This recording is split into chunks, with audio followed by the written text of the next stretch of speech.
प्रिय दोस्तों, नमस्कार।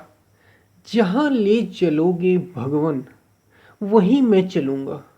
और इतना ही नहीं, जहाँ नाथ रख लोगे वहीं मैं रहूँगा। ये पंक्तियाँ एक बहुत ही बड़ा प्रसिद्ध भजन है। इसी पर हम वीडियो में बात करेंगे। उससे पहले अगर आप चैनल पर नए हैं तो सब्सक्राइब भी करें, वीडियो को ज़्यादा ज़्यादा से ज़्यादा शेयर करें।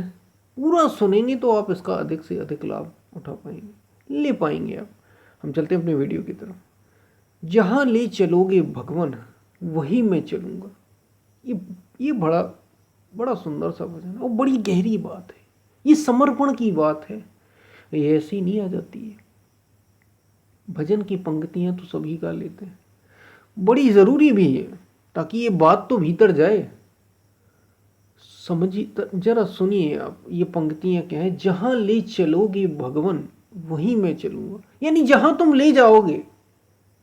ये बात समर्पण की है, संपूर्ण समर्पण।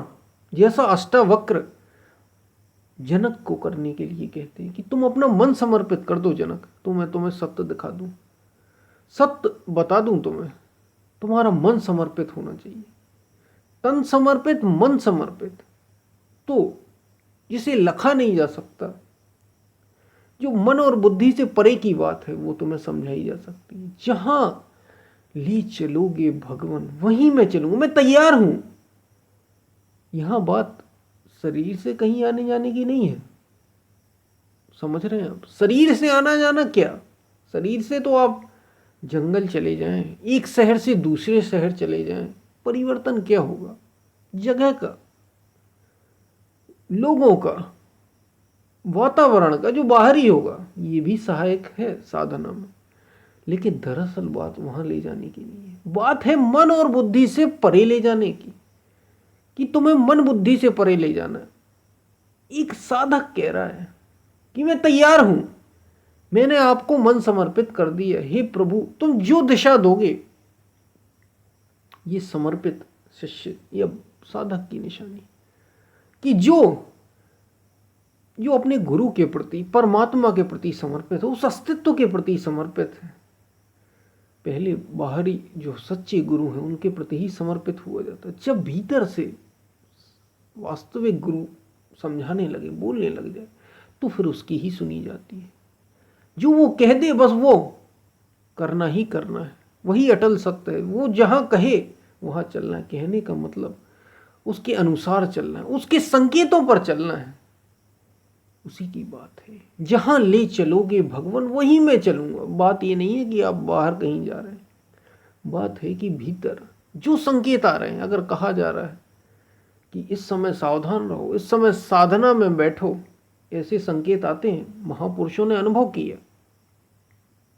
तो बस वही करना है, उस अस्तित्व के संकेतों पर चलना है। ये हुआ चलना। ये तब होगा जब मन समर्पित हो जाए, भीतर ही बैठे उस अस्तित्व सत्य के प्रति, सदगुरु गुरु के प्रति।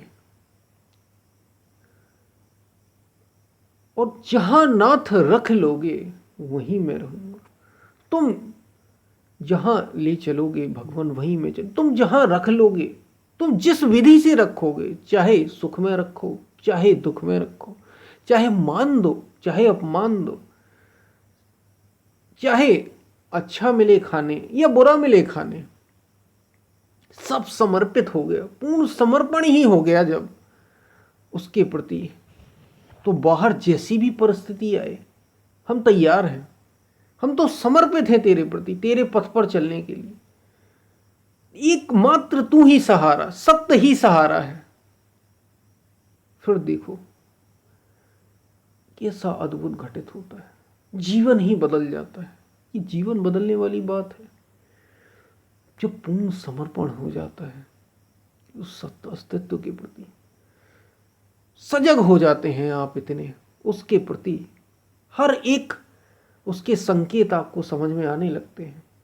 जब तक आप उस रास्ते को तय नहीं कर लेते, उस दूरी को जो आपके और आपके स्वरूप, आपके वास्तविक रूप आत्मा या सत्य अस्तित्व के प्रति है, तब तक इन संकेतों पर बड़े सावधानी पूर्वक चलना है। उसी के प्रति समर्पित रहना, वो जैसा संकेत करे वैसा करना है। कभी कभी बाहरी गुरु उसमें सहायता करते हैं, पहली शुरुआत में वहीं से सहायता होगी, फिर भीतर से जब सहायता मिले तो उन संकेतों पर चलना है। बस आदेश का पालन, संतों ने एक रूप में कहा कि आज्ञा पालन ही भजन है। उस अस्तित्व की आज्ञा, उस सत्य की जैसी आज्ञा है, बस उसका पालन ही वास्तविक भजन है। उस आज्ञा को पालना है। तो तुम जहां ले चलोगे भगवान, वहीं मैं चलूंगा, मैं तो तैयार हूं। जहां नाथ रख लोगे, जिस विधि से, गरीबी में, अमीरी में, सुख में, दुख में, मान में, अपमान में, मैं तैयार हूं, समर्पित ही हो गया। इतनी ऊंची बात है, इतनी ऊंची पंक्तियां हैं। समझिए आप, ये संपूर्ण समर्पण की बात है। मन ही दे दिया, अब कुछ विचार नहीं, तो बात बनती है। तब पूरा रास्ता तय किया जाता है आध्यात्म का। और याद रखिए, ये जो आध्यात्म का मार्ग है, ये केवल एक दिन में पूरा हो जाने वाला नहीं, निरंतर चलना पड़ता है। इसलिए जहां ले चलोगे भगवान, वही मैं चलूँ, ये दूरी तय करनी पड़ती है। चेतना की यात्रा, जिसे कई कई रूपों में कहा गया, मन का ऊर्ध्वगमन, ऊर्ध्वरेता स्थिति, चेतना का ऊपर की ओर उठना, ये एकदम से नहीं होता कि एक पल में हो जाए, बस आप बैठे और हो गया। पात्रता अगर है तो एक पल में भी हो सकता है, जैसे जनक को, लेकिन सामान्यतः चलना पड़ता, दूरी तो तय करनी ही है। संभलना आ जाए, जैसे तैरना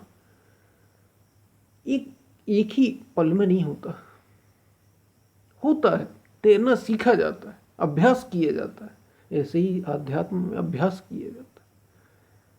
और एक बार आ गया, संभलना सीख गया, बस ऐसा ही है। इसमें संकेतों को समझना, पढ़ना, उस परमात्मा के, उस अस्तित्व की, और उस पर चलना, और वो दूरी तय करना आपके और स्वरूप के बीच, आपके वास्तविक सच्चे स्वरूप तक, आत्मा तक की, आत्मज्ञान तक की। और आत्मज्ञान घटित हो गया तो बस बात बन गई।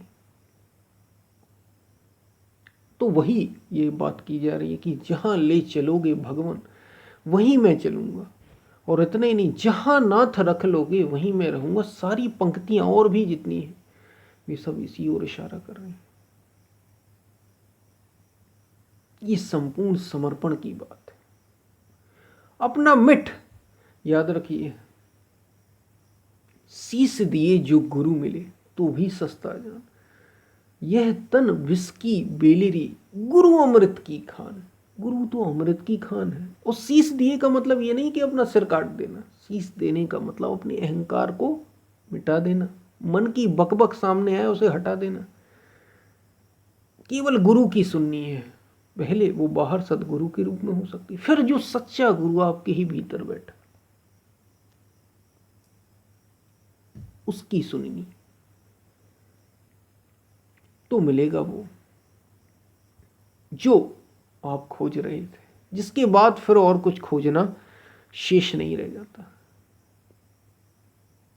तो ये हमने कुछ भजन की पंक्तियों की बात की, साधनात्मक बात की। हम फिर मिलते हैं, तब तक के लिए धन्यवाद।